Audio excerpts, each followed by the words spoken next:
এরকম অভিযান প্রতিদিন চলবে। যারা মাদক ব্যবসায়ী, যারা জুয়া খেলে, যারা অনলাইন জুয়া খেলে, কিশোর গ্যাং, এগুলোর অস্তিত্ব থাকবে না এলাকায়। চট্টগ্রামের বাঁশখালী উপজেলাত মাদক ও জুয়ার বিরুদ্ধে ইউনিয়ন ভিত্তিক সাঁড়াশি অভিযান শুরু করছে বাঁশখালী উপজেলা প্রশাসন ও বাঁশখালী থানা পুলিশ। এর ধারাবাহিকতায় মেয়ের 22 তারিখ শুক্রবার বিকেল গভীর রাত পর্যন্ত শিলকুপি ইউনিয়নত ব্যাপক অভিযান পরিচালনা করা হয়। অভিযানত মাদক সেবন, প্রকাশ্যে জুয়া ও অনলাইন বেটিং অ্যাপর মাধ্যমে জুয়াত জড়িত মোট 13 জনের আতানাতে আটক করা হয়। পরে মোবাইল কোর্ট পরিচালনা করি আটককৃত দলরে বিভিন্ন মেয়াদে কারাদণ্ড দিয়ে বাঁশখালী উপজেলার সহকারী কমিশনার ভূমি ওমর সানি আকন। আজকে এই অভিযান কেমন লাগতেছে আপনাদের কাছে? এরকম অভিযান আপনারা চান তো? এরকম অভিযান প্রতিদিন চলবে। যারা মাদক ব্যবসায়ী, যারা জুয়া খেলে, যারা অনলাইন জুয়া খেলে, কিশোর গ্যাং, এগুলোর অস্তিত্ব থাকবে না এলাকায় ইনশাআল্লাহ। আমাদের এই আজকে মোটরসাইকেল বহর প্রত্যেকটা ইউনিয়ন ভিত্তিক আমরা টার্গেট করেছি। আজকে একটা ইউনিয়ন, কালকে আরেকটা ইউনিয়ন, এভাবে প্রত্যেকটা ইউনিয়নে চলবে। বাঁশখালী থানার অফিসার ইনচার্জ রবিউল হকের নেতৃত্বে 30 উর্ধ্বে পুলিশ সদস্য অংশ নিয়ে এই বিশেষ অভিযান।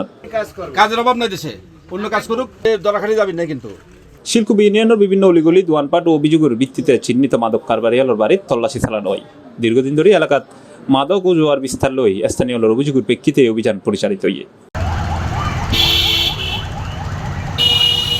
মাদক বিরোধী জিরো টলারেন্স নীতির অংশ হিসেবে পরিচালিত মোবাইল কোর্ট আটককৃত দলের বিরুদ্ধে তাৎক্ষণিক আইনগত ব্যবস্থা গ্রহণ করছে বাঁশখালী উপজেলার সহকারী কমিশনার ভূমি ও এক্সিকিউটিভ ম্যাজিস্ট্রেট মোহাম্মদ ওমর সানি আকন।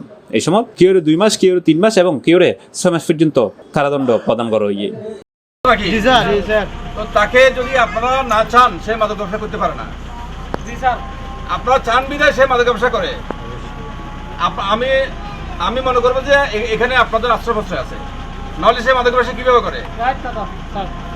হ্যাঁ, কারো কেউ আশ্রয়প্রশ্রয়দাতা অ্যারেস্ট হবে। ভবিষ্যতে যদি আশ্রয়প্রশ্রয়দাতা আমরা পাই, সেটাও অ্যারেস্ট হবে। আমি চাইবো ভবিষ্যতে যেন এই মাদক ব্যবসাটা চালিয়ে যেতে না পারে। অভিযান চলাকালে উপজেলা প্রশাসন ও বাঁশখালী থানার পক্ষ থেকে শিলকুপি ইউনিয়নের সাধারণ মানুষের পরে মত বিনিময় করা হয়। এই সময় মাদক ও জুয়ার বিরুদ্ধে সামাজিক প্রতিরোধ গড়ে তুলতে স্থানীয় জনগণের সক্রিয় সহযোগিতার আহ্বান জানানো হয়। বাঁশখালী উপজেলার মাদক ও জুয়ার ভয়াল তাবাত্তর মুক্ত করতে উপজেলা প্রশাসন এবং থানা পুলিশের যৌথ অভিযান ভবিষ্যতে আরো জোরদার করবে বলে জানাই এই সংশ্লিষ্ট হলে। C plus TV, Chittagong.